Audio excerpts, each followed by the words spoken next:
pakai headset. Coba pakai headset.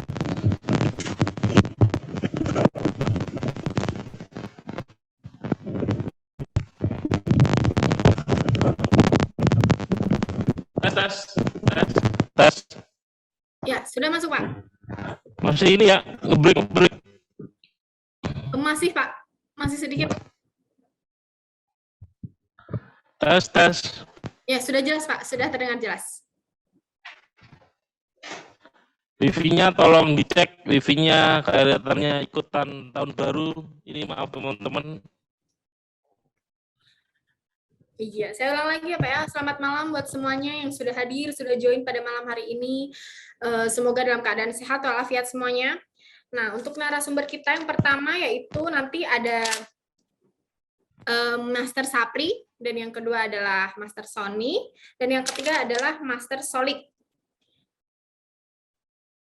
Dan tema pada malam hari ini adalah momentum jaring cuan di tahun 2023 ya Pak ya. Ya. Jadi langsung kita dengarkan saja ya Pak ya. Yang pertama materi dan narasumber kita yaitu yang pertama dari Master Sapri. Untuk waktu dan tempatnya. Siap.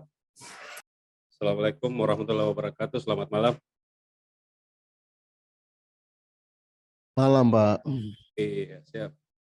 Selamat malam, Coach. Buat yang di kantor pusat Bandung, selamat malam buat yang di Jogja, selamat malam buat teman-teman di Dimex seluruh Indonesia gitu.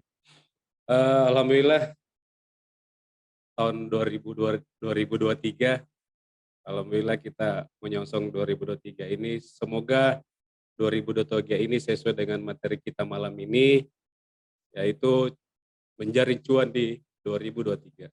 Khusus untuk malam ini, sesuai dengan rembukan kami bertiga bahwa materi hari ini adalah saya pribadi khusus untuk membawakan goal. Bismillah. Ya, materi malam ini adalah momentum jaring cuan tahun 2023. Seperti sama-sama kita ketahui sebelumnya bahwa di 2022 ini santer terdengar kabar bahwa akan terjadi resesi tahun 2023, di mana tidak menentunya perekonomian secara global. Tapi khusus buat kita yang bergerak di bidang bisnis kita ini, ya kan, resesi 2023 memang itu akan berdampak ke ekonomi secara keseluruhan dan secara global. Tapi satu hal yang perlu kita sama-sama pahami dan sama-sama ketahui bahwa bisnis kita ini adalah salah satu bisnis yang tidak terpengaruh sedikit pun dengan resesi 2023. Kenapa bisa seperti itu? Apapun yang terjadi dengan resesi, apakah itu perekonomian melambat, perekonomian baik ataupun memburuk, apakah dolar itu menguat ataupun dolar jatuh, itu tidak ada masalah dengan kita. Karena kenapa? Di bisnis kita itu two opportunity, dua arah peluang transaksi. Anggaplah kita transaksi di gold, dolar hancur, otomatis emas katakanlah terbang. Kan kita bisa ambil peluang untuk posisi open buy. Begitupun sebaliknya. Katakanlah dolar menguat. Secara fundamental dolar menguat, emas jatuh. Kita bisa ambil peluang dengan posisi sell. Jadi apapun yang terjadi dengan 2023, apakah itu resesi atau tidak, itu tidak terpengaruh dengan bisnis kita karena adanya dua arah transaksi, two opportunity, dua peluang transaksi untuk mendapatkan profit dan cuan. Nah, sesuai dengan tema kita malam ini, momentum jaring cuan tahun 2023, dalam malam ini saya membawakan materi khusus gold.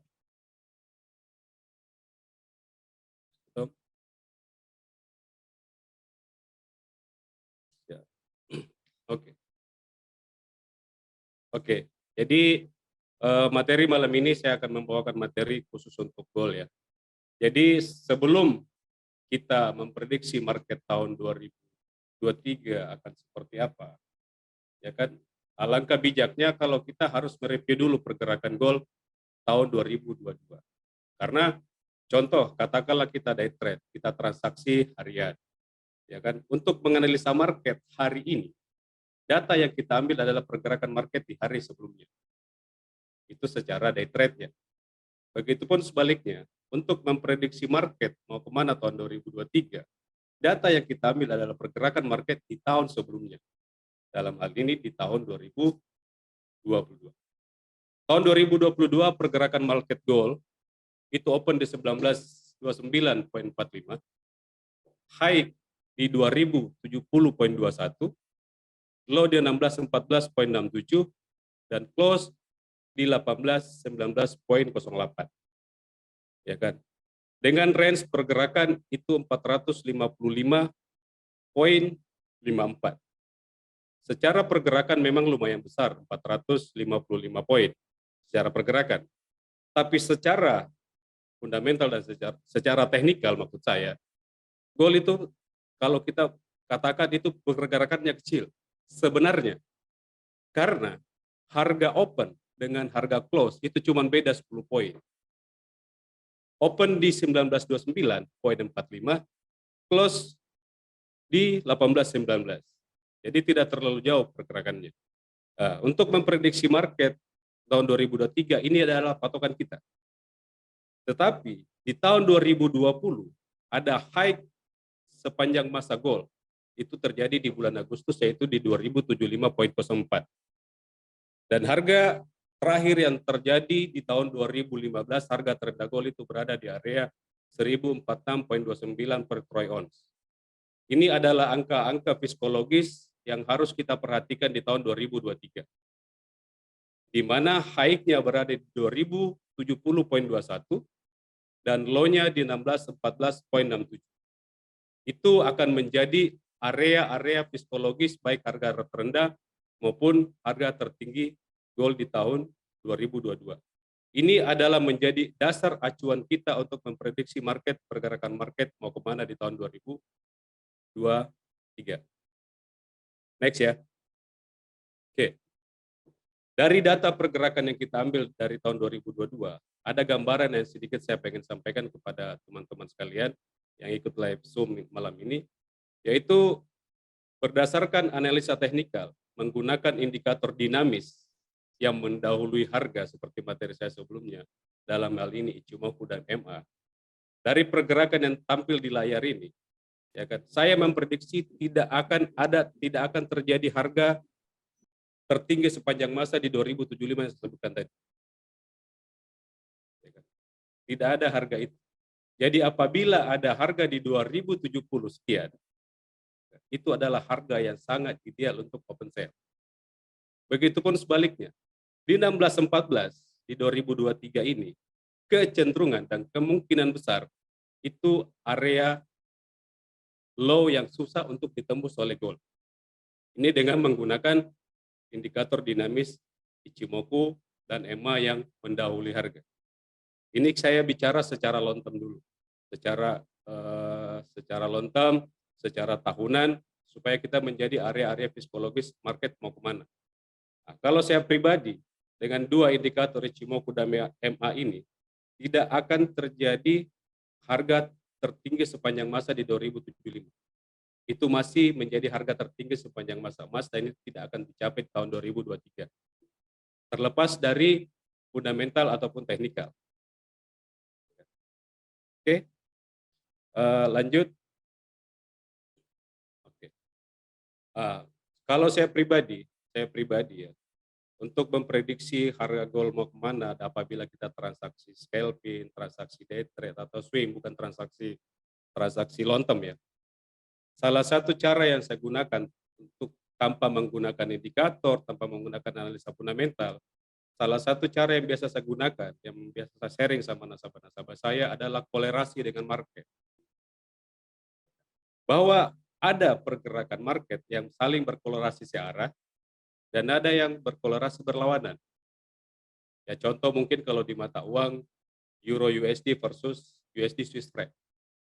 Apabila euro terbang, maka 99% Swiss franc pasti jatuh karena dia berkolerasi berlawanan.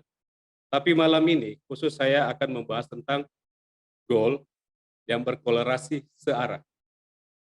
Dalam hal ini seperti yang saya tampilkan di layar, kolerasi searah gold itu dengan AUD USD Australian dollar, kolerasi searah dengan NZD New Zealand, itu berkolerasi searah dengan persentase 80-90% searah.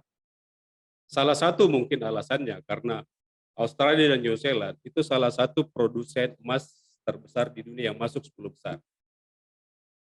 Jadi, dan enaknya kalau kita transaksi gold dengan menggunakan kolerasi searah yang saya sebutkan di atas, disebutkan tadi, bahwa ketiga yang pair yang saya sebutkan ini, AUD, New Zealand, dan emas, walaupun berkolerasi searah, tapi startnya itu jarang bersamaan.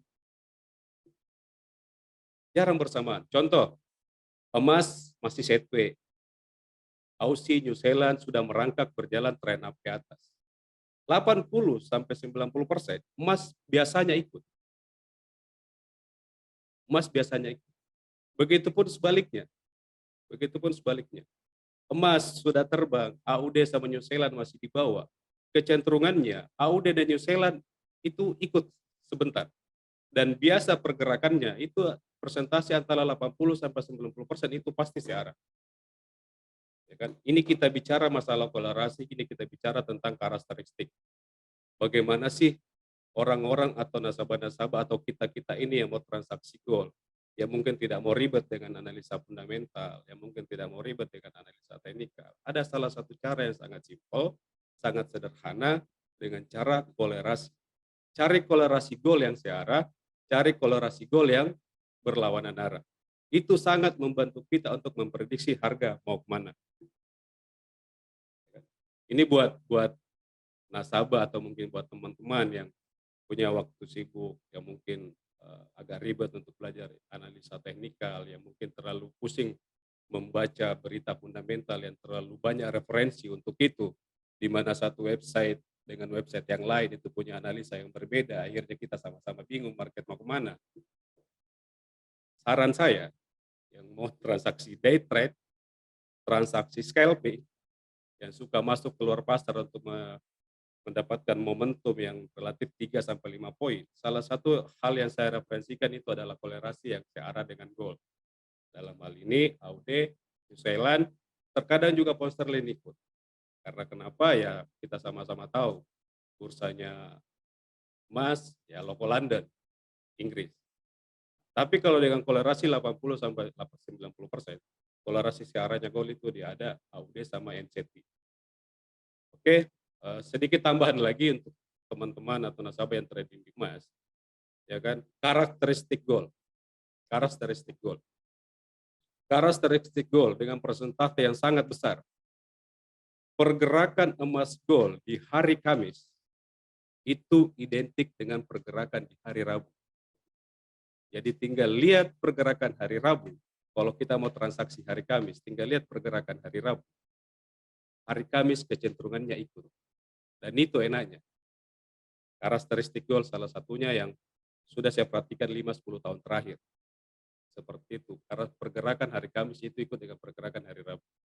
Itu karakteristik, salah satu karakteristik gold.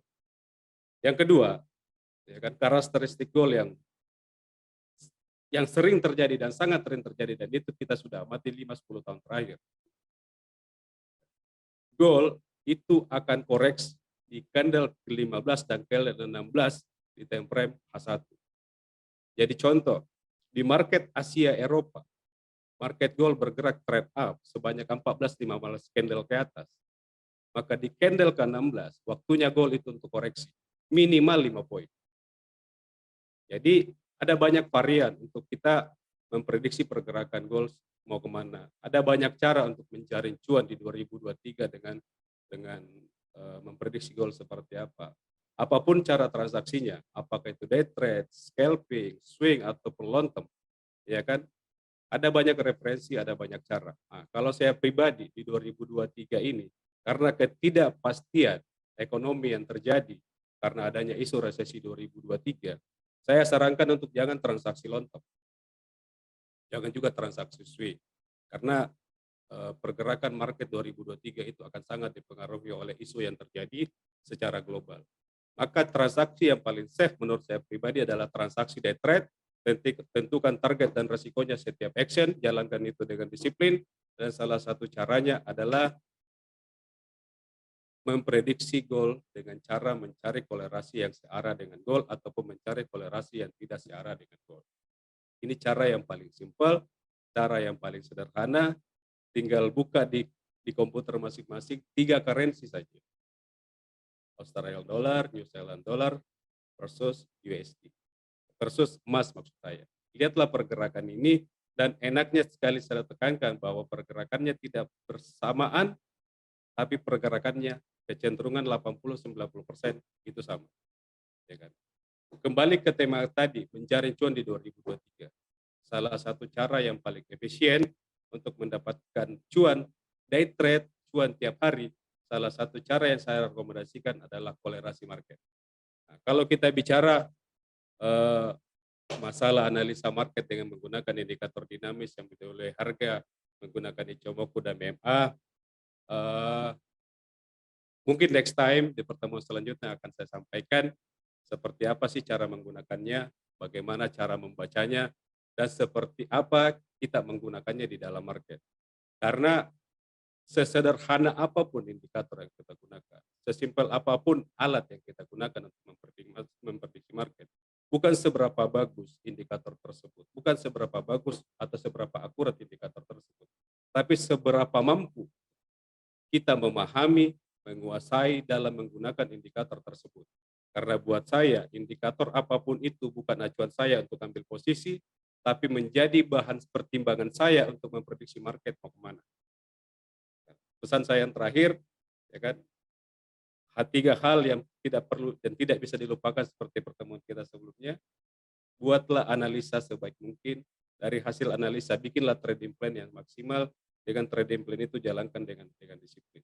Insya Allah dengan cara itu kita bisa mencari dan menjaring cuan di 2023. Oke, mungkin cukup sekian materi dari saya.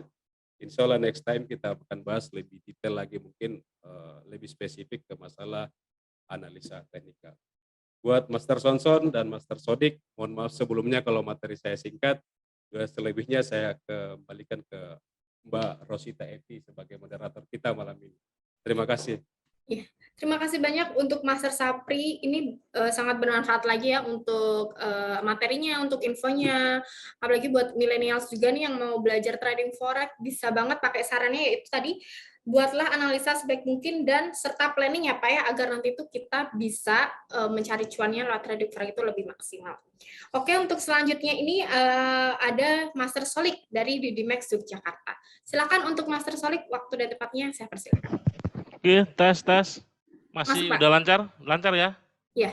Oke, terima kasih semuanya. Salam kenal dari saya, dari Didimex Jogja. Maaf tadi wifi harusnya yang pertama saya ini. Maaf Pak Sapri, wifi-nya lagi tahun baru ikutan ini. Siap. Jadi ya agak ngedat juga ini. Aman kok sama. Jadi kalau tadi Master Sapri membahas tentang gold yang kebetulan memang lagi libur, kali ini kita jaring cuannya di per Euro USD ya. Mantap Coach. Euro Gaspol. USD. Oke, saya mulai langsung. Saya share dulu ya materinya.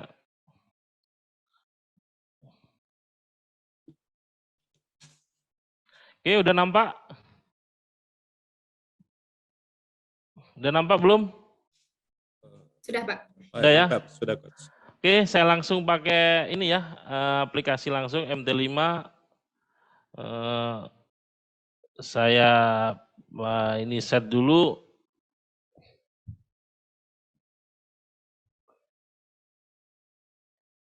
Udah.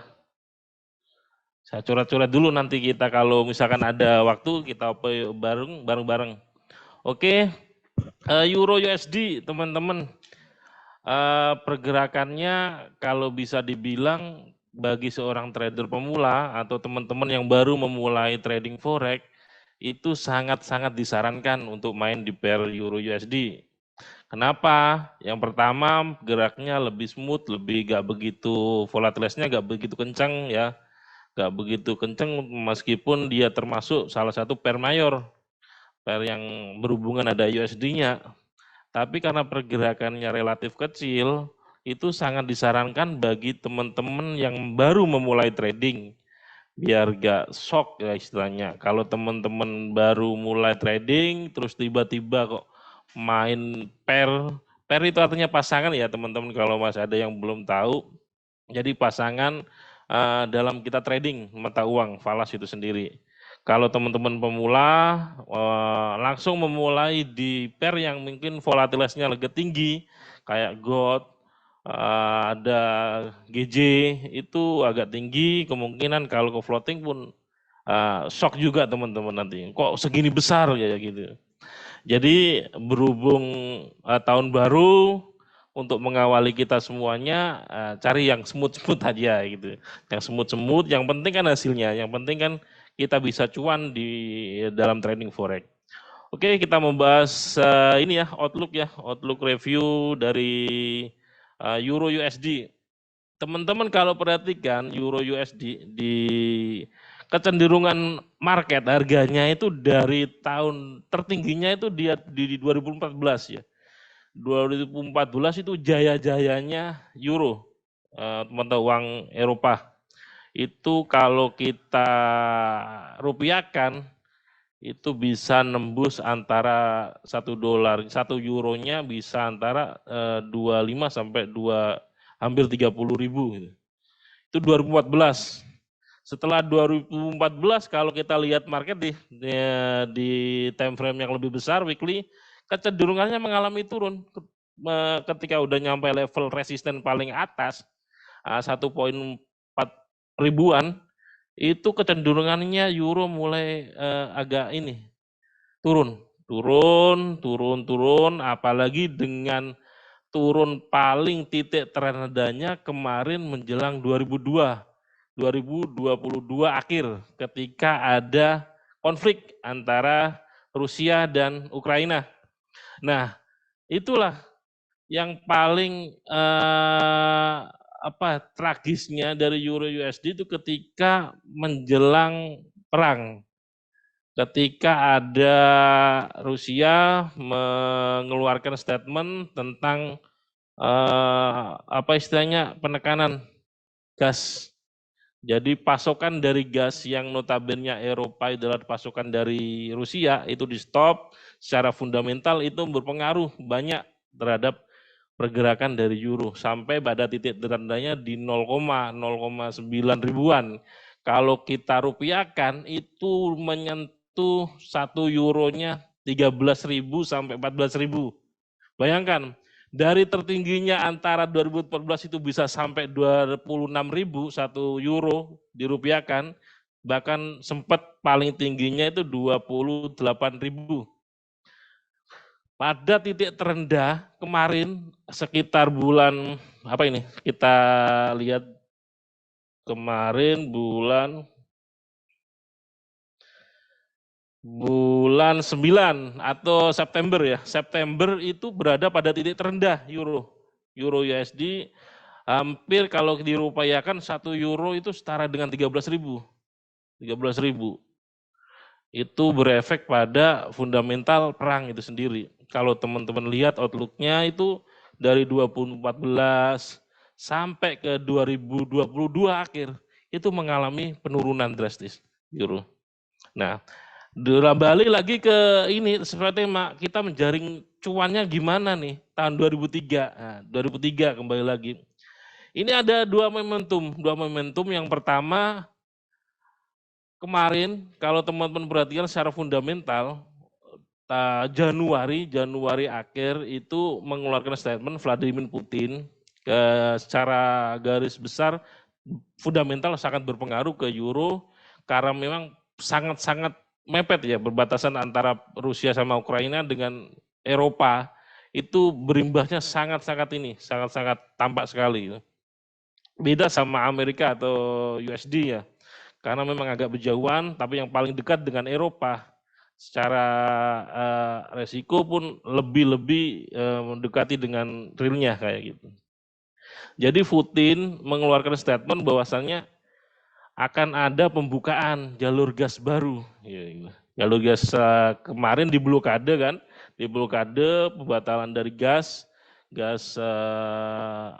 karena pada Eropa memang gasnya ini pasokannya dari Rusia, dan Putin mengeluarkan Januari akan dibuka kembali dengan apa istilahnya tentunya satu atau dua hal ya. Jadi kemungkinan dari itu fundamental itu membuat akhir tahun 2002 euro mengalami kenaikan. Teman-teman kalau dilihat dari sini mengalami kenaikan euro, tapi kenaikannya masih pada tahap koreksi sebetulnya euro. Dari turunan yang sangat tajam pada beberapa tahun itu turun terus euro, turun, naik pun nggak bisa membalas dari yang tertingginya antara tahun 2014. Jadi secara garis besar dari tahun ke tahun dimulai sejak 2014 itu euro mengalami penurunan. Ada pullback hampir mau koreksi naik di menjelang akhir tahun 2022 dengan angin segar. Putin waktu itu mengeluarkan bahwasanya pasokan gas akan dibuka kembali, itu tentunya mengalami koreksi naik, dan naiknya pun nggak begitu signifikan kalau kita lihat di time frame yang lebih besar ya. Jadi teman-teman, ada satu hal, kalau teman-teman di sini secara teknikal mau menganalisa sebuah market ke depannya itu mau apa, tren besarnya itu lagi apa, pakailah tren yang lebih besar, time frame yang lebih besar tentunya. Jadi ketika kita misalkan tradingnya dia satu nih, trading dia satu, kita gunakan time frame yang lebih besar, H4 minimal. Kalau kita mau mereview selanjutnya secara garis besar, kayak kita review per tahunnya gimana, itu tentunya lebih besar lagi time frame yang kita gunakan. Coba kita lihat di time frame H1. Kalau secara time frame H1, ini mengalami kenaikan cukup panjang kan. Iya di time frame H1, setiap candle-nya berubah 1 jam sekali. Tapi secara long term, kenaikannya ini yang besar ini, berapa poin ini kalau kita lihat,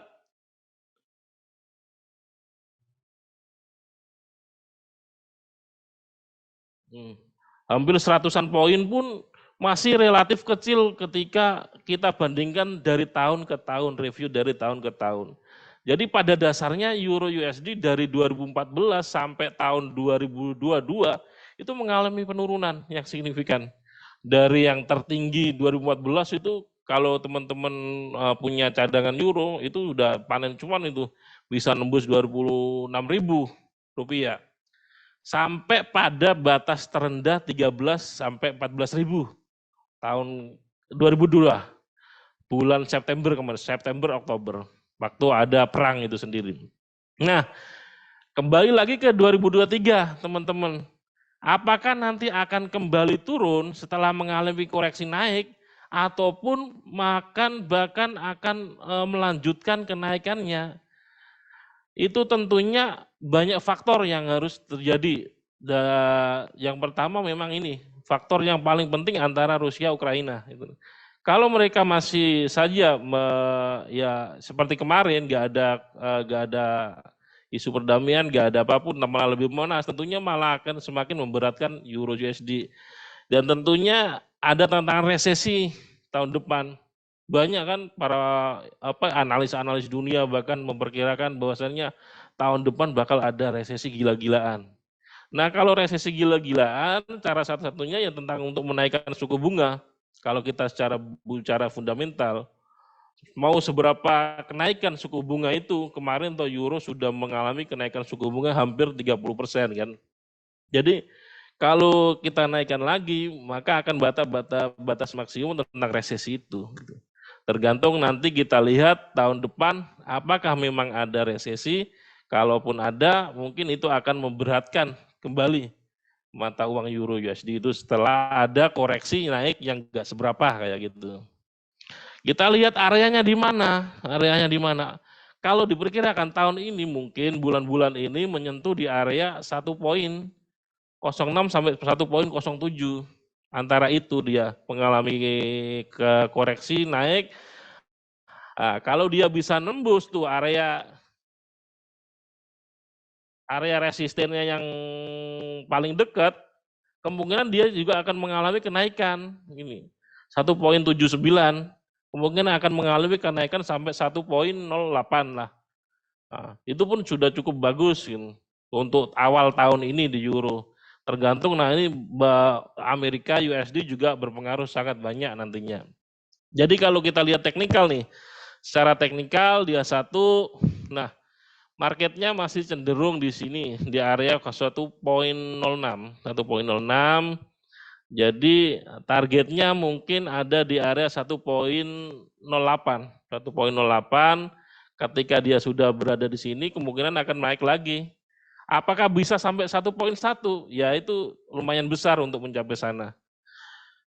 Butuh effort yang lebih, karena memang pada garis tren besarnya itu euro mengalami penurunan yang signifikan dari 2014, 15, 16 sampai 22 itu mengalami penurunan. Oke. Jelas ya suara saya, Mbak Evi? Jelas suara saya?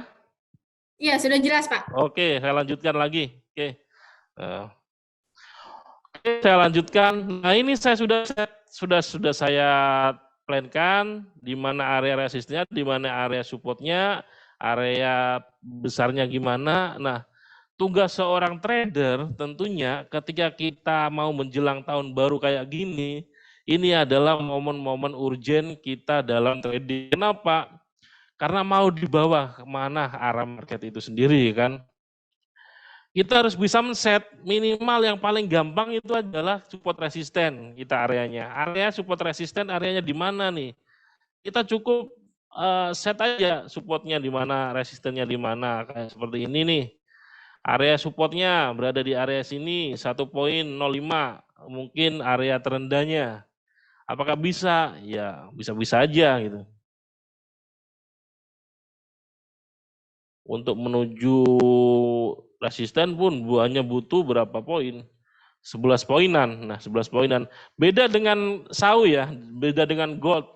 Bagi euro USD mengalami kenaikan 5 poin atau 50 pip, 80 pip, bahkan 100 pip itu sudah sangat besar untuk karakter euro USD. Kalau kita banding, kita besar misalkan. Rank hariannya pun cukup kecil artinya nggak sampai pada ratusan pip. Coba kita ukur rank hariannya berapa ini dari kemarin aja. Nah, kemarin aja cuma 70 pip atau 7 poin. Beda sama pergerakan dari gold itu sendiri. Makanya bagi pemula memang dianjurkan untuk main di pair yang lebih relatif kecil kayak di euro USD itu sendiri. Jadi kalau mau menuju area bahkan paling bawah pun untuk USD untuk bergerak ke 10 poin atau 100 pip itu butuh fundamental yang sangat besar. Kayak momen-momen perang kemarin itu butuh kayak gitu. Selama masih faktor-faktor teknikal yang landai atau fundamental yang nggak begitu seberapa akan sulit untuk menembus area sini area support maupun resistennya 1,1 kayak gitu.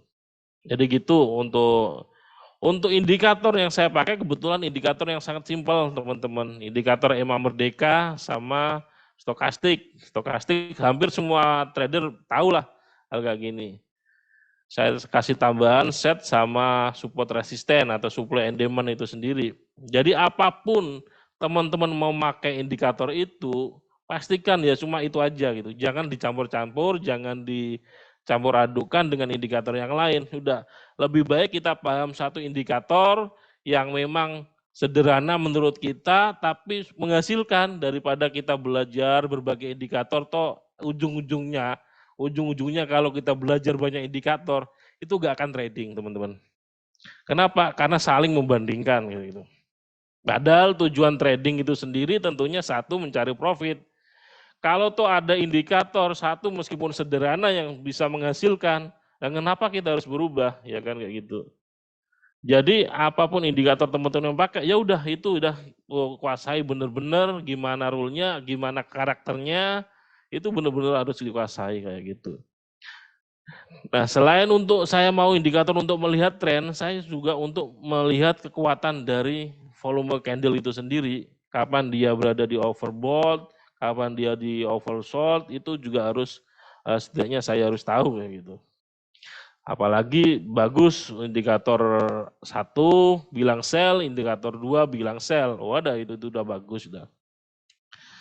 Oke, itu sekilas indikator untuk euro secara garis besar mengalami penurunan. Kenaikan kali ini pun masih tahap koreksi ya, masih tahap koreksi teman-teman. Jadi kita nggak bisa menjas, ini ada naik signifikan nih euro, enggak. Kalau teman-teman pantau tuh dari tahun ke tahun, itu anjloknya sangat-sangat parah. Anjloknya, bayangkan dari 26.000 rupiah 1 euro langsung berada pada titik terendah 13.000, 14.000. Itu kan kenaikan sangat parah kan. Padahal kalau kita lihat tren mata uang, paling turunnya cuma 1.500, 1.500 terus gitu aja kan. Kayak teman-teman kalau lihat USD di kursnya kan paling juga sekitaran 15, 14, 13, kembali lagi 15, paling banter 16, tuh kembali lagi 15. Tapi kalau euro tuh turun terus kecenderungannya kayak gitu. Banyak faktor ya, banyak faktor yang mengalami penurunan dari mata uang euro USD itu sendiri kayak gitu. Secara teknikal kita bisa bilang mengalami penurunan, tapi penurunannya karena apa ya banyak faktor teman-teman. Dan 2023 tentunya momentum kita untuk melihat sampai batas mana koreksi naiknya. Sampai batas mana koreksi naiknya. Kalau dia bisa menembus area 1.08 misalkan, ya kemungkinan dia akan menuju 1.1. Itu kemungkinan besarnya. Kenapa psikologinya di area 1.08 kayak gitu. Ya, ini kenaikannya masih tahap koreksi. Kalau teman-teman ini lihat, ini ada support, dan berarti kalau dia ini menjadi SBR tuh, support become resistant untuk area yang mau ditembusnya. Itu kalau bisa ketembus, ya berarti dia akan setidaknya di poin 1.1 gitu. Kalau 1.1 secara rupiah pun masih berapa? Kalau dolar kita kursnya 15.000, bisa lah 16 ribuan kayak gitu. Sementara masih 16.000. Jadi begitu untuk Euro USD teman-teman, secara kecenderungan garis besarnya mengalami keturunan. Untuk tren hariannya meskipun ada kenaikan, tapi kenaikannya masih tahap koreksi. Jadi jangan terpacu pada kenaikannya. Ya, kita lihat juga kemungkinan di kenaikan kali ini masih tahap koreksi atau mau bahkan merubah trennya. Kita lihat dulu. Kita perlu lihat garis-garis supportnya. Kalau teman-teman lihat, nah, dia bisa dikatakan akan merubah tren ketika bisa nembus di area tentunya ini 1.14. Itu ketika bisa udah nembus di area ini, nah itu berarti tinggal sedikit lagi dia menuju topnya, atasnya. Jadi selama masih jauh, ini pun butuh berapa poin untuk menuju ke sini. Masih ada 700-an pip. Oke, masih lama untuk mengalami apakah kenaikannya akan berubah kenaikan tren dari Euro USD yang sudah sangat bertahun-tahun mengalami penurunan. Itu kita lihat bisa nembus area 1.145 atau enggak kayak gitu. Yang sudah saya set. Sementara ini turunnya pun masih sebatas koreksi. Lihat ini. Kemarin tadi udah mau mengalami kenaikan di area 1.1 ini. Tapi nggak bisa nge-breakout, cuma bisa retrace itu aja. Kalau teman-teman lihat nih, nggak bisa nembus area. Bahkan 1.9 pun nggak bisa. Apalagi 1.1. Jadi susah ya Euro USD untuk mengalami kenaikan di tahun 2023, apalagi ada kecenderungan inflasi secara garis besarnya Amerika tergantung harga-harga. Kalau teman-teman punya kenalan di sana di Eropa, coba tanya barang di sana itu sangat-sangat mahal. Bahkan 1 liter bensin kemarin saya dapat info teman yang kuliah di sana itu sekitar 200-an sampai 300-an kalau dirupiahkan itu. Ya kita 1 liter 25.000 aja udah demo kan, apalagi sudah sampai 300.000. Oh, semua bakal dibakar itu kalau di sini. Jadi itu kenapa cenderungan, karena masih memang kecenderungannya masih sangat turun untuk Euro USD. Jangan terkecoh pada kenaikannya, karena kenaikan masih tahap koreksi. Antara dia bisa nembus area 1.1, kalau dia bisa nembus area 0.11 itu aja, dia kemungkinan akan lanjut melalui koreksi naik. Tapi kalau nggak bisa nembus, ya dia akan koreksi turun lagi kayak gitu. Apakah bisa sampai titik terendahnya di Rp13.000? Ya bisa-bisa aja karena tren besarnya masih sangat turun gitu. Kalau kita lihat nih. Nah, apakah bisa sampai bottom sini? Bisa-bisa aja. Bisa kalau kita lihat polanya. Ya, sideways kita mengalami kenaikan, turun lagi tuh. Atau kenaikan, nggak bisa nembus area resistennya, turun lagi. Ini mengalami kenaikan bisa nembus area resistennya ini enggak. Kalau nggak bisa nembus area resistennya ini, ya kemungkinan dia akan ngedrop lagi kayak gitu. Jadi gitu, teman-teman. Kalau di mau Euro USD, pastikan dulu outlook-nya. Kalau mau misalkan mau nge-buy, lihat dulu swing-nya, nge-swing dulu. Kadang-kadang kita sudah di area resisten, kita buy. Sudah di area support, kita sell. Lihat dulu. Jadi ada teknik-teknik yang perlu teman-teman ketahui nantinya. Jadi jaring cuan 2023, artinya teman-teman harus mulai bisa benar-benar menganalisa market dengan objektif. Bukan dengan main perasaan. Kayak gitu. Objektif seobjektif apa ya? Seobjektif yang indikator teman-teman pakai gitu. Kalau yang kayak tadi, Master Sapri, Ichimoku kan, ya Ichimoku gitu, sesuai Ichimoku apa gitu. Kalau misalkan ini MA Merdeka, ya sesuai MA Merdeka, Mas Sonson nanti beda lagi, ya itu sesuai. Ya kita melihat pasar secara objektif, ya berarti kita melihat pasar secara indikator yang kita pakai kayak gitu. Kalau kayak gini gimana saya masuknya? Tunggu dulu kalau menurut Imam Merdeka, tunggu dulu karena dia mau crossing. Tunggu dulu. Market itu membayar orang-orang yang sabar. Sabar menanti momen. Gak usah khawatir kehilangan momen karena market itu 24 jam bergerak.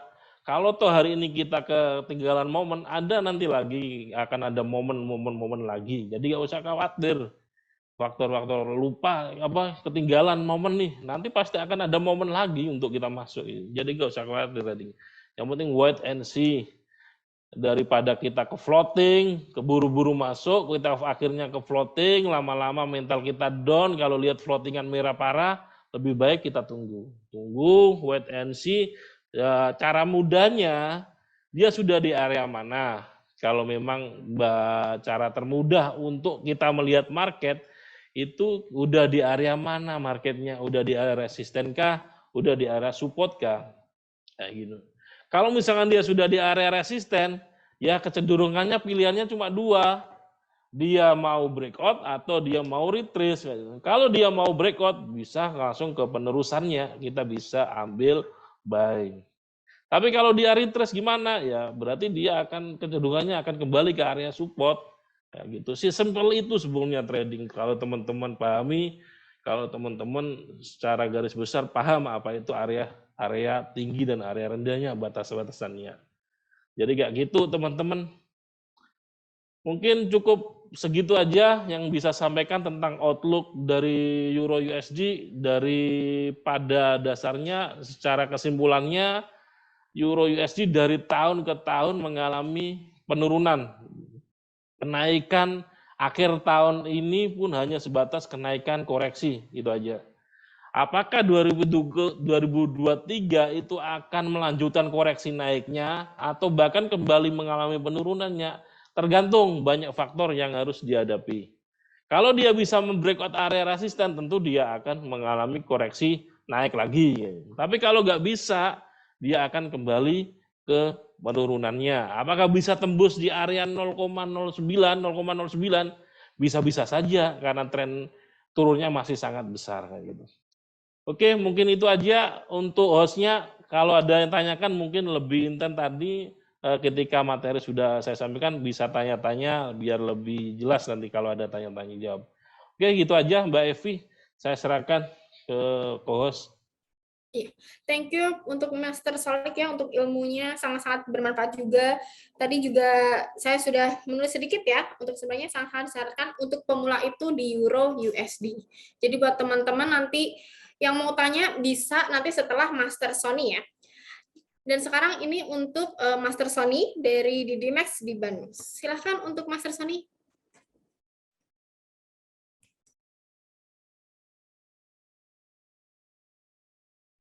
Oke. Terima kasih Ibu Rosita Evi dan Pak Solik dan Pak Apip. Mohon izin untuk waktunya. Sebentar ya.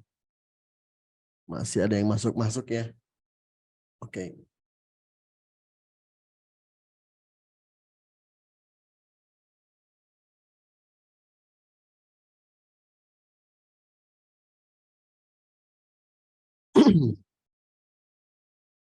Oke, apakah udah tampil startnya?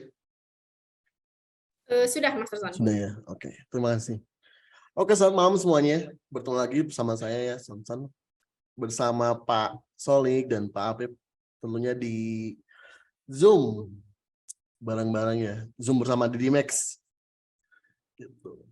Nah, di sini bagian saya untuk membahas per GBP USD aja ya. Per GBP USD aja. Jadi tadi yang sudah menyimak dari awal mungkin sudah dibahas oleh Pak Api ya, Pak Api dari Makassar itu membahas tentang outlook dalam satu tahun ini, tahun 2023 ini tentang di pairnya SAR USD ya, commodity gold. Dan di Euro USD oleh dibahas juga oleh Pak Solik tadi. Nah, kalau misalnya kita bahas GBP USD, tentunya kalau misalnya ngomongin GBP USD ya, ini tuh pasti berhubungan dengan apa? Dengan euro pasti ya. Apalagi kalau dulu tuh yang dari dulu nih, kalau misalnya orang bilang GBP USD itu sama euro tuh udah kayak anak kembar ya. Kalau misalnya euronya naik, pasti GU naik. Gitu. Kalau misalnya GU turun, pasti euro turun. Gitu. Cuman mereka tuh bercerai pada senyum cerai karena emang kenyataan seperti itu ya. Mereka bercerai dan Brexit tahun 2018 ya. Gitu. Secara menunjukkan Pound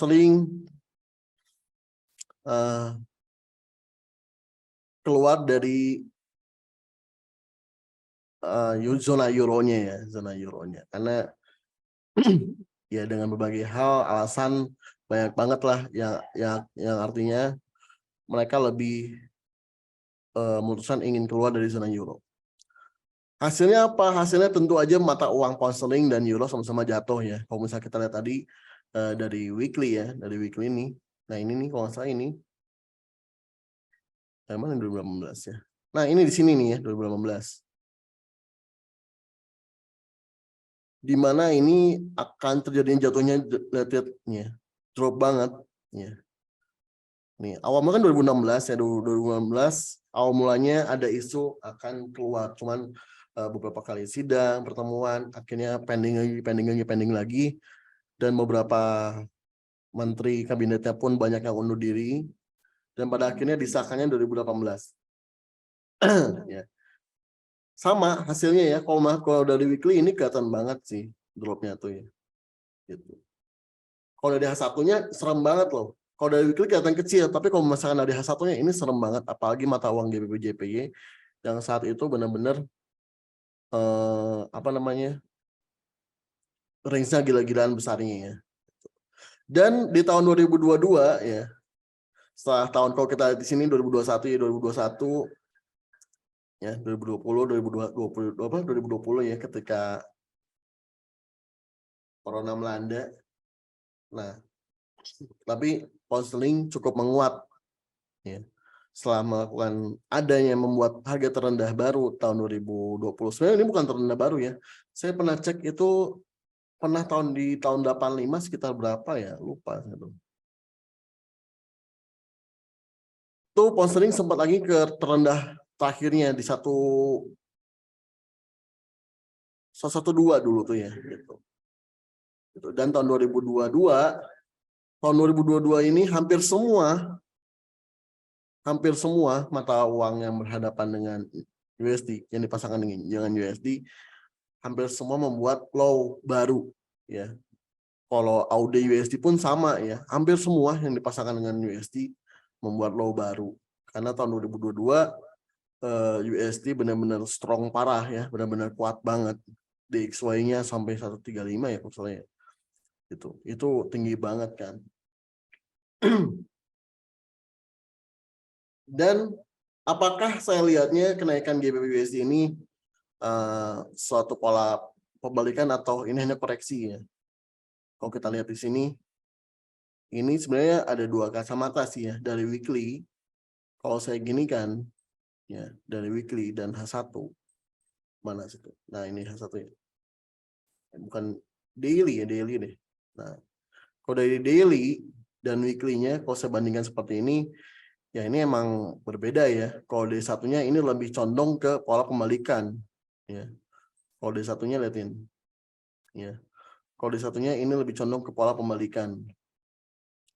Tapi kalau weekly-nya ini malah condongnya lebih ke pola koreksi ya.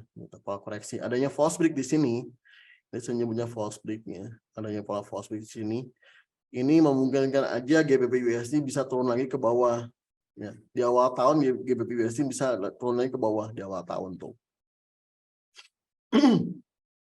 Dan apa sih yang membuat GBP ini lemah banget gitu ya, atau dalam tekanan banget? Jelas ya. Perangnya yang pertama itu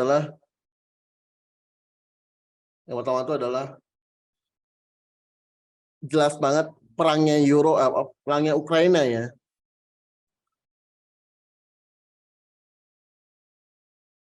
Oke ya. Perangnya Ukraina dengan Rusia itu membuat GBP dan Euro sangat tertekan ya. Karena mereka itu sama-sama grupnya NATO ya gitu. Dan yang terjadi adalah harga minyak booming. Jadi harga minyak itu karena Euro dan Inggris sama-sama susah mendapatkan minyak. Ya. Jadinya apa? Jadinya harga minyak energi di sana tuh benar-benar mahal ya. Kalau tadi udah dibahas dengan Pak Solik, betul. Itu harga minyak di sana, harga bensin di sana itu mahal banget, harga gas tuh mahal banget. Naik ya. Kenapa? Karena kan selama ini yang sebagaimana Rusia yang menyuplai ke mereka itu tuh Rusia stop gitu. Rusia stop gitu. Itu ngerinya kayak gitu kan. Jadi mau nggak mau Euro harus mencari gas mana nih, negara mana yang bisa menjual gasnya gitu ya. Cuman yang menyebabkan apa sih ya di Inggris sana tuh? Tentunya kalau misalkan bensin naik kayak di Indonesia gimana aja ya. Kalau bensin naik di Indonesia pasti mau nggak mau kan harga yang lain juga pada naik ya. Jangan kan harga apa ya? Jangan kan harga beras. Harga gorengan pun naik loh. Yang tadinya jadi 1.000 jadi 1.500 gitu kan. Benar nggak? Ya. Itu sama loh. Di sana juga sama seperti itu ya. Di sana barang-barang rumah tangga tentunya ya, itu tuh benar-benar naik. Bahkan kalau misalnya kita flashback ke belakang di Inggris sana, bulan November kemarin itu mereka rilisnya inflasinya itu sebesar 11,1%. Ya, ini kan gede banget. Gede banget loh. September sebelumnya rilisnya itu 10,1%. Di mana dari September ke Oktober itu 1 bulan itu naiknya 1%. Gitu loh. 1% naiknya tuh. Dan ya ini pastinya tuh dampak panas yang paling terkena tuh yaitu adalah yaitu tadi ya beban rumah tangga ya, beban rumah tangga rakyat Inggris yang pastinya kebutuhan pokoknya itu akan terus meningkat seperti itu. Lalu apakah inflasi ini bisa dikendalikan oleh Inggris ya, oleh pemerintah sana, oleh kerajaan sana? Itu saya rasa bagaimanapun juga, apalagi sekarang musim dingin ya, kan yang terjadi adalah di pemerintah sana, pemerintah Inggris itu kemarin itu karena harga minyaknya terlalu tinggi, jadinya mereka menstimulus memberikan subsidi sehingga harga minyaknya ditekan lagi ya, harga minyak ditekan dan menaikkan suku bunga sehingga inflasinya terkendali gitu. Cuman masih disebut tinggi ya gitu. Nah, penekanan kemarin ini, stimulus kemarin ini yang membuat harga pound sterling menguat melawan dari harga 1.03 ya, 1.03 ini sampai tertingginya di 1.245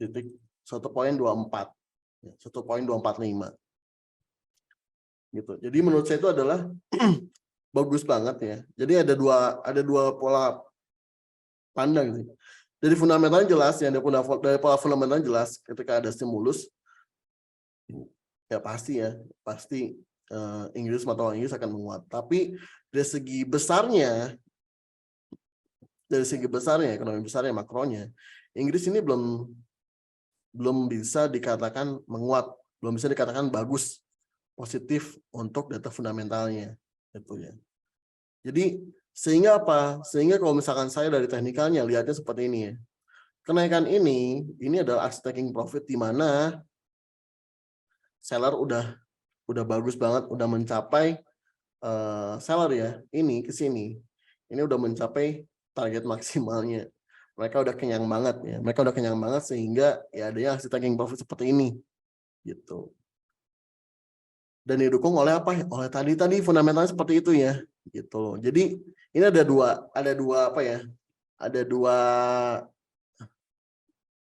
sudut pandang ya, sudut pandang. Yang pertama, ada orang yang mengharapkan Inggris ke bawah itu adalah untuk mengambil posisi buy-nya, opsi buy-nya. Seperti saya pribadi ya. Ketika Inggris ke bawah seperti kemarin melakukan harga terendahnya, rally-nya, dropnya seperti ini. Dropnya tidak ada koreksinya. Ini tuh benar-benar nih, kalau lihat dari D1, kita lihat nih. D1 ini dari bulan Februari ya. Dari bulan Februari sampai bulan September ini dibikin drop. Bayang nggak sih? Ya. Ketika Desember nih ya, ketika Desember sampai Januari dia naik ya. Desember Januari dia naik ke atas ya, dari sini. Ini Desember, ini Januari tertingginya ya. Tapi dari Januari, kalau misalnya kita lihat di sini sih ini udah kedeteksi sama candlestick ya. Kalau kita lihat di sini udah kedeteksi sama candlestick. Ini kelihatan banget. Mana tuh? Ini udah kelihatan banget ya. Pola-polanya gitu loh. Polanya udah kelihatan banget ini apalagi doji apa ini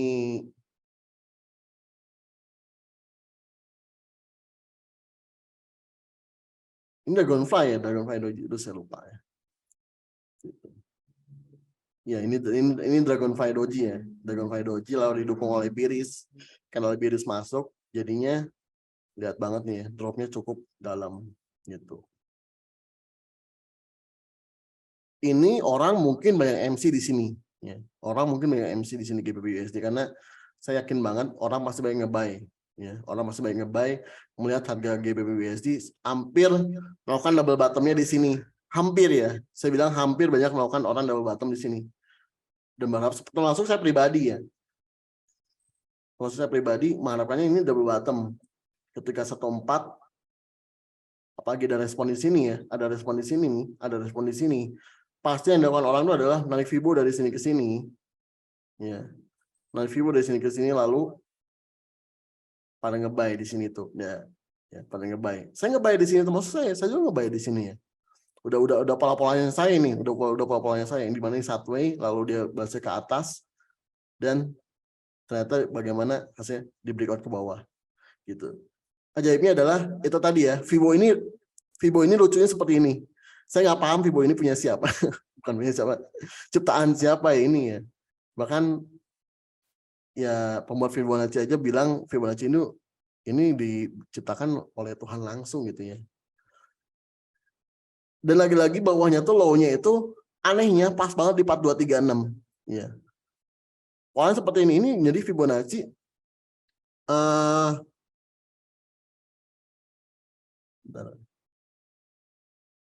extension ya, bukan ekspansi tapi extension Fibonacci extension, di mana itu jadi 1618, 200, 2618 dan 4236-nya ini menjadi area terakhirnya gitu. Dan yang terjadi adalah ya ajaibnya pound sterling menciptakan harga terendahnya itu pas banget di harga 4236.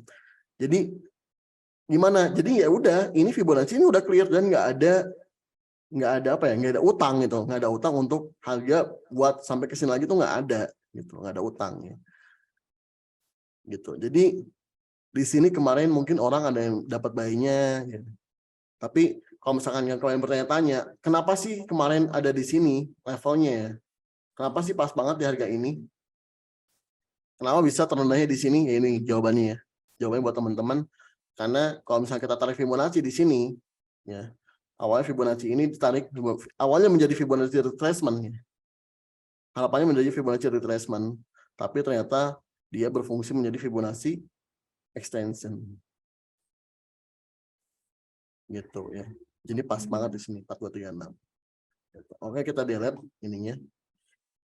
Kita flashback dulu ya sebelum kita bahas outlook ke depannya seperti apa. Gitu. Lalu apakah yang akan terjadi ya? Apa yang akan terjadi 2023 ini? Kode fundamentalnya masih banyak kemungkinan. Kita nggak bisa ngomongin fundamental 2023 pasti jeleknya. Cuman yang seperti resesi juga ya, resesi iya emang gitu ya. Mereka negara-negara besar di Eropa sana kemungkinan akan terjadi resesi gitu ya. Kemungkinan akan terjadi resesi. Gitu. Nah, tapi kalau misalkan kita belum tahu juga nih, ya kita belum tahu juga kalau misalkan Rusia, Ukraina udah mereda, udah damai, mungkin bisa jadi adalah pound sterling bisa lebih menguat kembali ya, gitu. Jadi kita di sini akan membahas secara teknikalnya aja, oke? Gitu. Di teknikal, kalau misalnya kita lihat di sini ya, kita butuh bantuan dengan indikator yang namanya itu indikator untuk mendeteksi kejenuhan harga ya, kejenuhan harga yaitu ada dua antara stokastik dan RSI, cuman saya lebih suka stokastik osilator ya. Itu dengan periodenya untuk daily-nya saya pakainya 1437. 1437 eksponensial. Gitu ya. Ini untuk daily-nya nih. Kalau misalnya di daily-nya kita lihat ya, daily dan di sini juga open Januari. Dia sudah membuat polanya stokastiknya udah berada di bawah gitu, udah berada di bawah ya.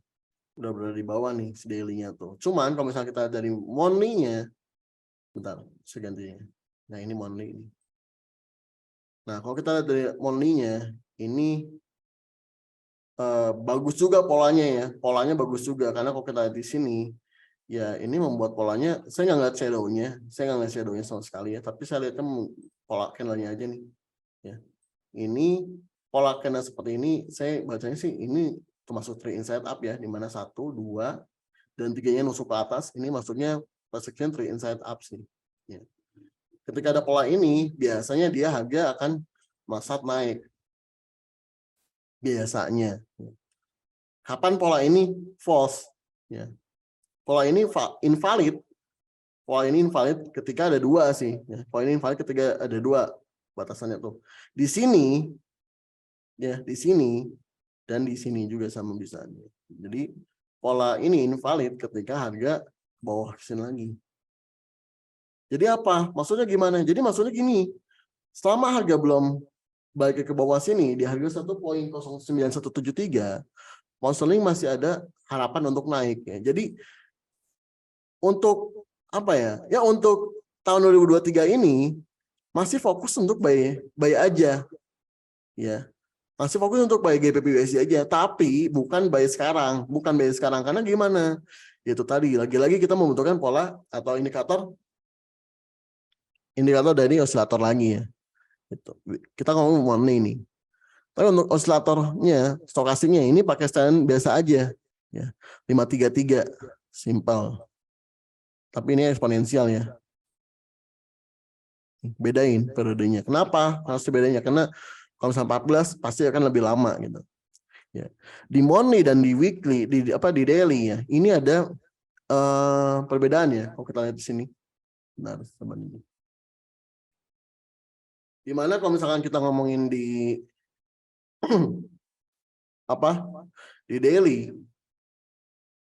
di daily dia stokastiknya di monthly-nya dia mau menuju ke atas ya. Tapi kalau misalkan kita ngomongin di sini nih di monthly ya, di monthly dia stokastik di atas, tapi kalau misalkan ngomongin di ini di daily dia ada di bawah. Dia ada di bawah. Jadi seperti apa? Bisa nggak dia ke bawah lagi? Tentu bisa ya, tentu bisa. Jangan sampai bilang nggak bisa. Bisa. Stokastik bisa ke bawah lagi karena sebenarnya juga masih bisa ya. Masih ada histori dia lebih bawah rendah dibandingkan harga ini. Ya. Dia masih sempat di sini loh. Gitu. Dia masih sempat ke bawah sini lagi. Jadi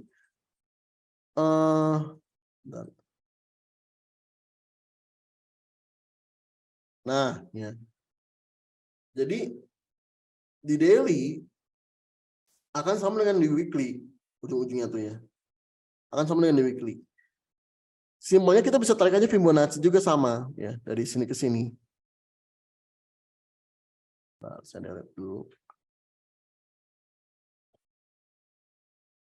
Nah ya. Kenapa tagnya seperti ini? Karena belum ada yang namanya koreksi idealnya. Kalau saya cek sih dari sini ya, dari mana? Dari sini. Ini 50 udah ya, 50 udah. Nah, lalu sini nih. Ya. Untuk Fibonacci daily-nya, saya tadi dari sini nih. Tariknya dari sini. Untuk Fibonacci daily-nya. Tapi kalau untuk Fibonacci Fibonacci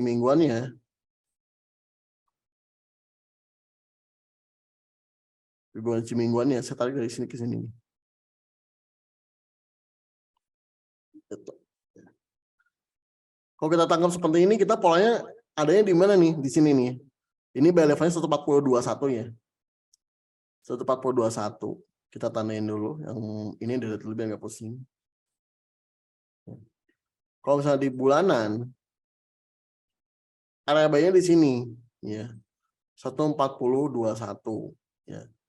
Area buy-nya itu ya. Jadi secara teorinya dia masih bisa turun lagi ya. Untuk awal tahun GBP masih bisa turunnya ke bawah ya, gitu. Jadi ini tuh turunannya bukan untuk, ingat ya, bukan untuk penguatan USD, bukan. Sekali lagi saya bilang ini bukan untuk penguatan USD, tapi ini adalah momentumnya untuk dia si Ponsling ini berusaha untuk mengejar bawah lagi ya, berusaha untuk mengejar ke bawah lagi gitu loh, berusaha untuk mengejar ke bawah lagi, tapi pasnya di sini akan dihadang ya, gitu, dihadang. Ini monthly-nya, kalau kita ngomongin daily-nya tuh dia weekly ya, weekly ini. Weekly-nya dia tuh membuat polanya bagus juga ya, bagus juga polanya. Dimana di sini menjadi polanya pola false break ya, pola false break nih sini. Gitu. Dan ada dua level juga sama ya, antara di sini ini menjadi order blocknya ya, gitu. Jadi ini dia membuat polanya namanya tuh ini polanya pola inverse head and shoulder ya. Jadi inverse head and shoulder tuh polanya begini. Ya. Nah seperti ini polanya. Dia ke bawah, lalu dia ke atas. Ya.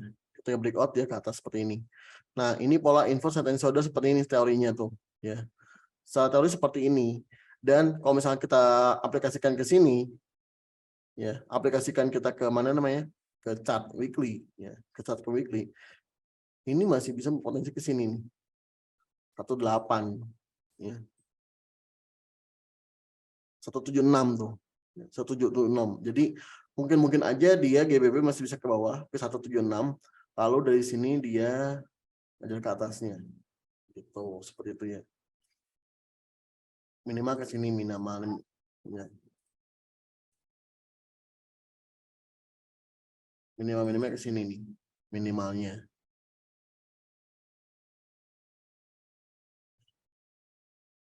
Nah, pas kan. Ya. Jadi saya analisakan ini untuk 3 bulan ke depan dulu aja.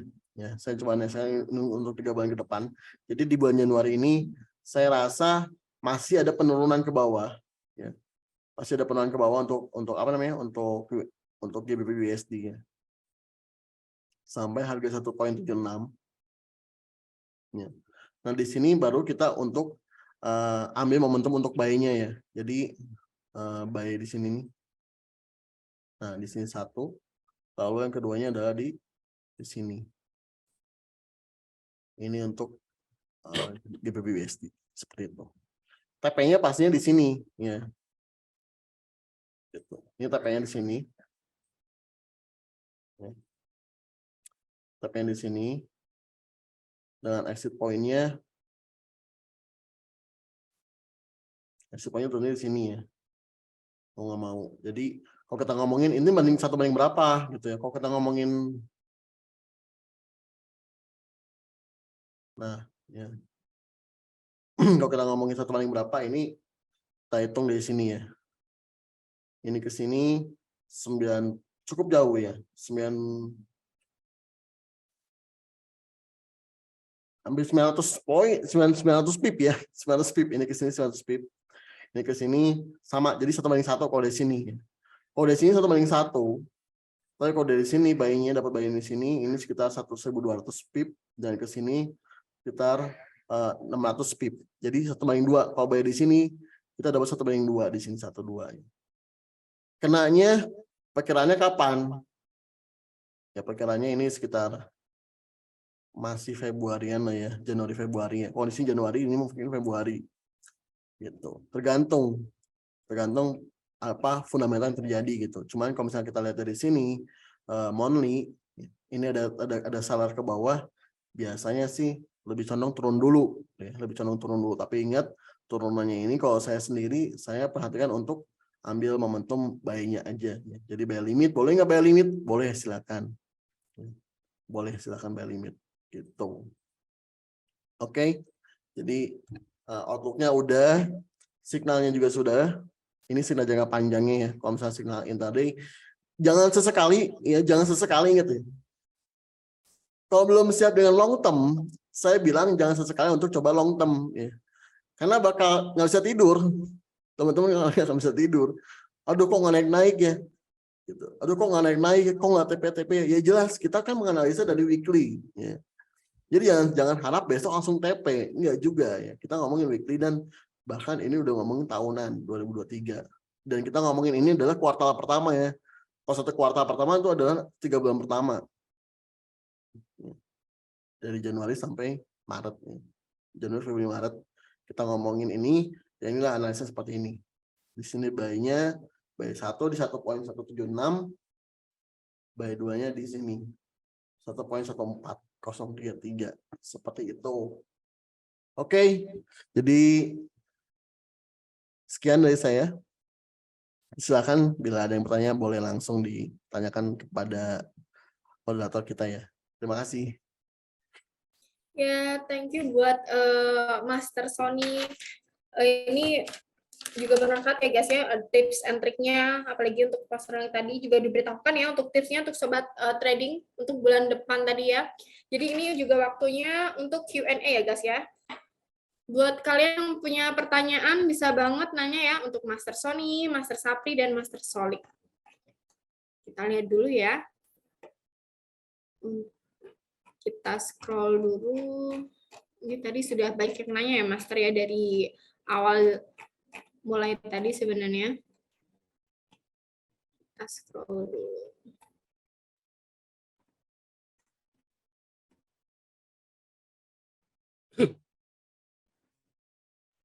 Apa yang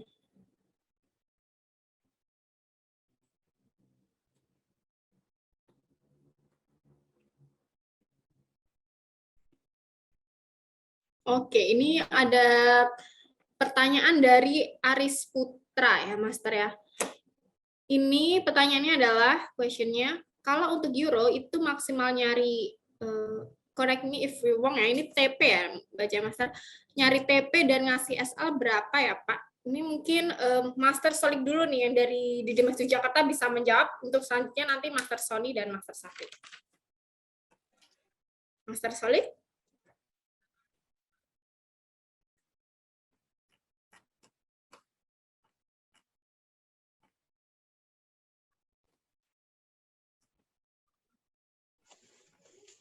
Master Solik, atau mungkin bisa dijawab untuk Master Sony atau Master Sapri?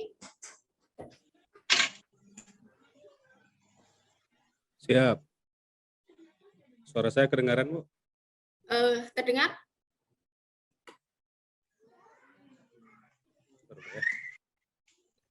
Untuk pertanyaannya saya ulang kembali ya, Master. Kalau untuk euro itu maksimal nyari TP dan ngasih SL-nya berapa ya, Pak? Siap. Euro USD. Mungkin Mr. Sonson saya yang jawab atau gimana, Mr.?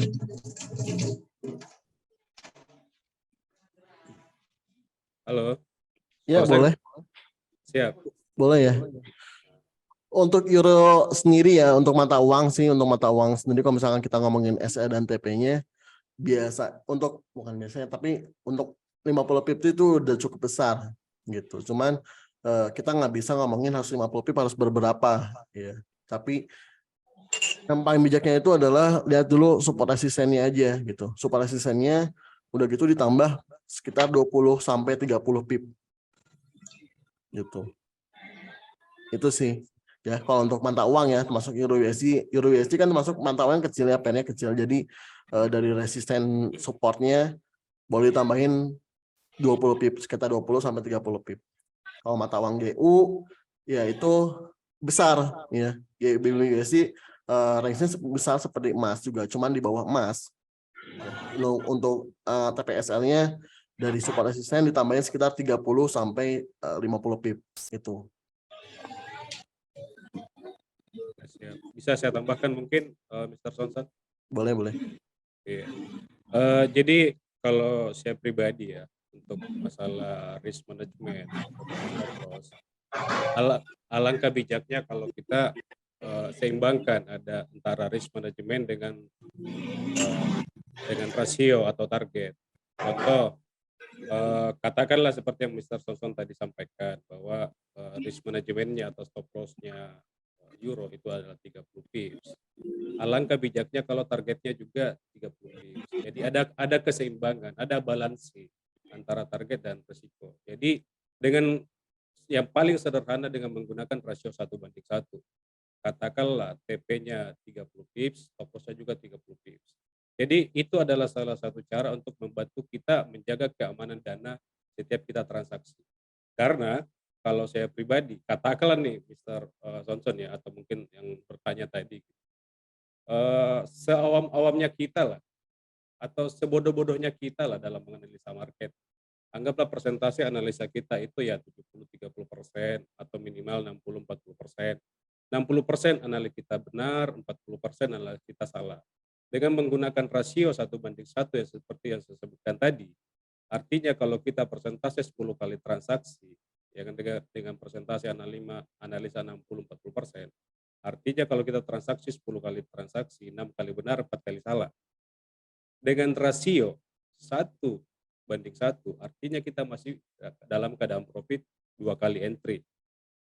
Jadi kalau saya pribadi, tentukan stop loss-nya, tentukan targetnya, dan yang paling standar adalah rasio 1:1. Biar dana kita itu tetap aman. Mungkin seperti itu, Mr. Sonson. Terima kasih, Master. Iya. Ini saya carikan lagi questionnya. Ini tadi saya sudah scroll Master yang dari atas nama Kak Mila ya. Plan untuk I'm not sure ya ini bacanya Master, maaf takut salah.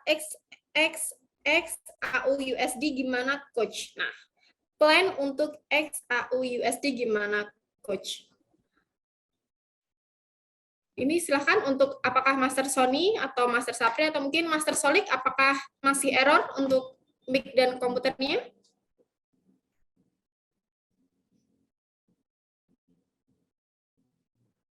Mungkin Master Sony mau menjawab? Oke, boleh ya. Ini.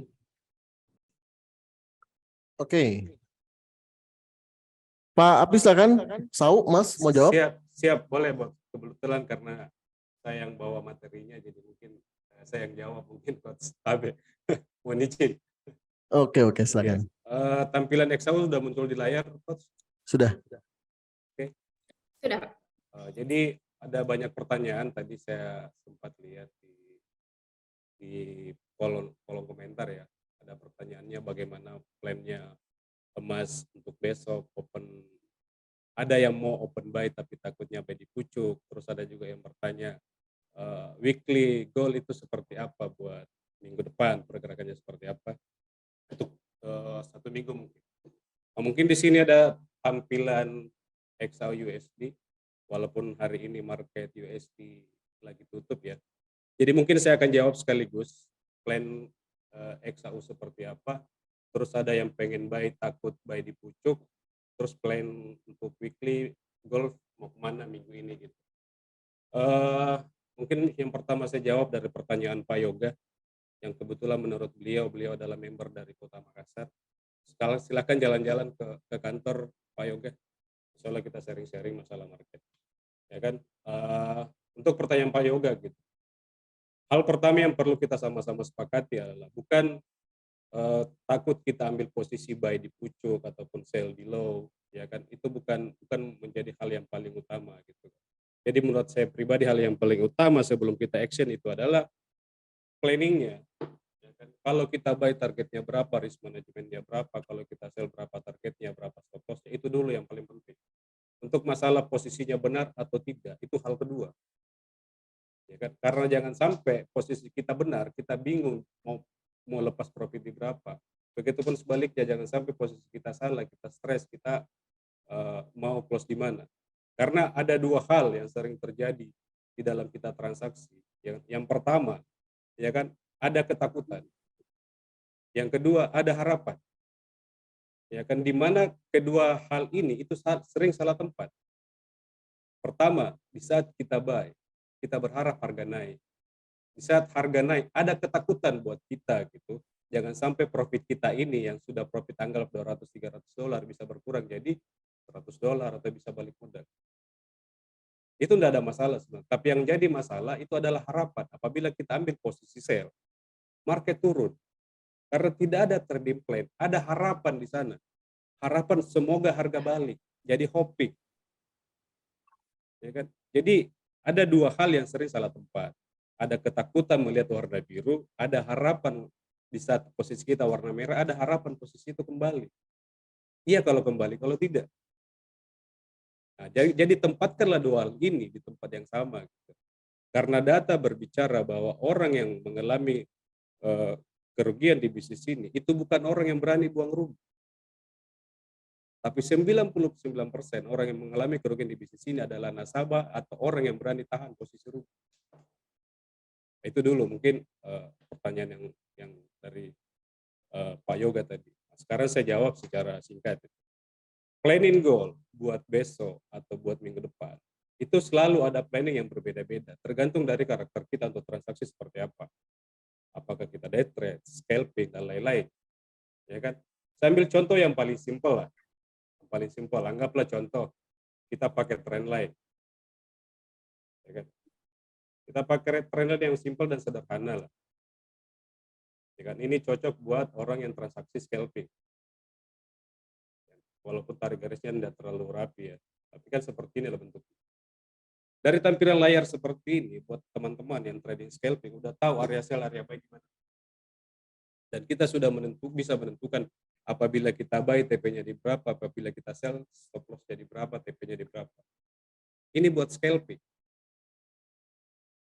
Jadi kalau teman-teman yang buat transaksi scalping buat besok, ya cukup tarik garis trendline yang paling sederhana dan paling simpel. Kita belum bicara ke masalah analisa yang lain, mau kemana gold, mau kemana market. Nah, ini dulu. Ya kan? Kalau teman-teman yang dengan gaya trading scalping yang cari 2-3 poin, pakai trendline aja buat prediksi market besok mau kemana. Ya kan? Nah, sekarang kita lanjut. Selain dari materi scalping, besok market mau kemana sih? Nah, sekarang mungkin saya akan sedikit menampilkan salah satu indikator favorit saya seperti mungkin favoritnya master yang lain, yaitu Fibonacci retracement. Ya kan? Fibonacci retracement. Coba kita buka Fibonacci retracement. Nah, kalau Fibonacci retracement, kalau saya pribadi ini masih pakai Fibo standar ya. Standar bawaan meta saya belum edit. Jadi kan untuk memprediksi pergerakan market harian adalah menarik Fibo dengan di hari sebelumnya, di mana kita akan menentukan low dan high di hari sebelumnya dengan cara menarik 2 garis Fibo. Saya pasang dulu ya, biar enak bacanya sebentar. Oke.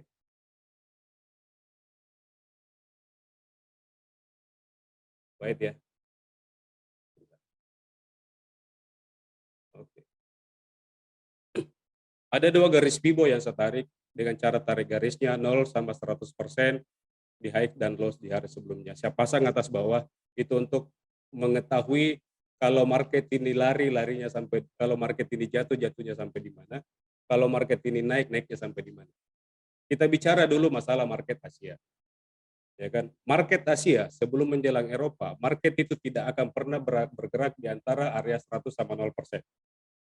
Jadi kalau orang yang mau transaksi besok, high hari Jumat kemarin itu adalah area sell area. Ya kan? Low di hari Jumat kemarin itu adalah buy area. Itu berlaku untuk market Asia. Itu berlaku buat market Asia. Nah, kita bicara lebih lanjut. Apabila market bergerak dan melewati harga tertinggi hari Jumat kemarin, maka kemana market akan bergerak? Kan? Fibonacci mengatakan bahwa terjauh untuk besok ya, terjauhnya gold itu akan bergerak ya ke area 161 Fibo itu di level 1833. Itu sudah paling mentok berdasarkan Fibonacci retracement, itu pun kalau harga tertinggi di hari Jumat kemarin itu di break. Begitupun sebaliknya. Apabila market ya kan low hari Jumat itu di break, maka target selanjutnya ya kan di area 161 Fibo. Oke, jadi salah satu indikator yang sangat paten yang sering saya gunakan ya kan dalam menggunakan Fibonacci retracement dengan cara menarik garis dari high dan low di hari sebelumnya, di mana 0 sama 100% itu adalah entry untuk market Asia Eropa, dan untuk entry di market Eropa Amerika, area yang paling aman dan paling ideal adalah di area 161 Fibo. Ini kita bicara transaksi harian. Oke, sekarang saya coba padukan mau kemana sih market besok? Kita coba pakai indikator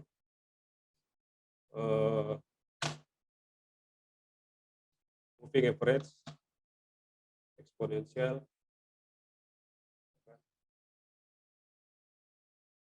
Oke, kita minimize. Oke. Jadi pertanyaannya mau kemana sih market gold di market esok hari gitu. Ada tampilan dengan menggunakan metode moving average yang mendahului harga seperti lampiran di layar itu. Harga belum terbentuk, indikator EMA sudah ada terbentuk duluan. Ini akan memberikan kita gambaran seperti mau kemana sih market besok. Intinya market besok kalau saya pribadi itu masih CP, sejauh apapun jatuhnya, sejauh apapun naiknya, dia akan close di area open dan di area close hari Jumat. Seperti gambar di atas. Nah, gambarannya untuk di market di sesi Asia Eropa itu trend down, nanti dia akan koreksi di market Eropa Amerika, dia akan close di atas atau di area di close hari Jumat. Jadi plan-nya untuk besok, untuk euro, untuk XAU USD, market Asia downtrend, nanti dia akan koreksi di sesi Eropa Amerika sampai close market. Jadi itu untuk plan scalping sudah ada, plan day trade sudah ada, ya kan. Jadi pertama untuk scalping, ya kan. Tapi berlaku market Asia ya, market Asia. Buy area di low hari Jumat, sell area di 100 di high hari Jumat. Itu untuk scalping. Untuk day trade, market Asia downtrend, market Eropa dia baru koreksi ke atas untuk uptrend. Tapi sejauh apapun market bergerak untuk besok, baik sejauh apapun turunnya, sejauh apapun naiknya, dia akan tetap close di area-area penutupan di hari Jumat. Seperti gambar yang saya perlihatkan menggunakan moving average yang mendahului harga. Nah, sekarang kita next, pertanyaan selanjutnya, mau kemana sih harga minggu ini? Oke, kita tinggal buka weekly. Thank you untuk Master Sapri ya atas jawabannya, Mas. Mohon izin, masih ada satu jawaban belum saya tanya, masih ada satu pertanyaan. Masalah weekly nanti yang week nggak enak sama yang bertanya mingguan. Mohon izin ya, moderator. Siap, Master. Mohon maaf. Ya. Oke. Kalau kita bicara pergerakan market weekly, ya kan, 1, 2, 3, 4, 5, 6, 7, 8, 9. Kurang lebih 9 minggu terakhir, ya kan, cuman ada satu candle yang menunjukkan bar down. Jadi secara pergerakan market mingguan, ya kan, kita sama-sama lihat di layar bahwa market itu open trend up untuk mingguan. Tapi pertanyaannya akan kemana sih market minggu depan atau minggu ini? Oke. Jadi simpel saja, kita pakai support dan resisten, harga terendah dan harga tertinggi. Kalau saya pribadi, ya, kalau saya pribadi, untuk minggu ini tidak ada low di hari seperti di low minggu sebelumnya. Itu sudah low untuk minggu ini ya. Ya kan? Minggu lalu di low 1796. Dengan pergerakan market weekly seperti yang saya tampilkan di layar, tidak akan ada harga di low 1796. Kenapa saya bilang seperti itu? Karena tren mingguan untuk gold itu masih tren up. Ya, jadi area-area entry untuk market weekly mau kemana untuk minggu ini, ya kan? Untuk membacanya itu simpel. Ya tinggal buka time frame weekly, time frame mingguan, lihat harga tertinggi, lihat harga terendah, dan kemana market akan bergerak. Ya simpel aja sih kalau saya pribadi. Jadi 3 pertanyaan saya jawab sekaligus, baik itu trading dengan cara scalping, dengan day trade ataupun swing yang karena transaksi mingguan. Nah, khusus buat Pak Yoga, mohon izin Pak, perkenalkan saya Api dari Didimex Makassar. Silakan main-main jalan-jalan ke kantor. Kita sama-sama sharing, sama-sama belajar bagaimana sih cara bertransaksi yang baik dan benar. Insya Allah bersama dengan Didimex, ya kan, kami tidak menjamin seberapa besar profit Bapak. Tapi satu hal yang kita bisa jaga bagaimana keamanan dana Bapak supaya kita bisa bertransaksi lama Pak. Bisnis jalan, silaturahmi jalan, ayo kita sama-sama ngopi. Oke, terima kasih buat Mbak Rosita Evi, mungkin bisa dilanjut sama master-master yang lain. Terima kasih. Ya sebelumnya mohon maaf untuk Mas Sapri.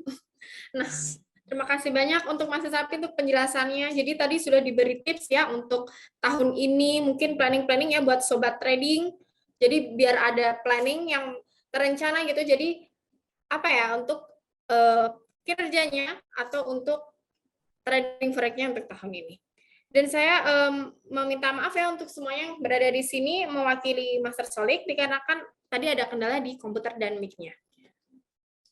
Oke, terima kasih untuk narasumber yang sudah berkenan memberikan materi malam ini. Terima kasih untuk Master Sony, Master Sapri, dan Master Solik. Insya Allah ilmunya malam ini sangat bermanfaat juga untuk sobat trading semuanya. Terima kasih. Terima kasih juga untuk kepada teman-teman ya yang sudah aktif bertanya. Nanti mungkin untuk webinar selanjutnya bisa ditanyakan kembali ya untuk master-master kita. Baik, saya akhiri untuk webinar malam ini ya teman-teman. Semoga sehat selalu semuanya. Saya Resta Evi undur diri. Terima kasih banyak semuanya. Selamat malam. Selamat malam. Assalamualaikum.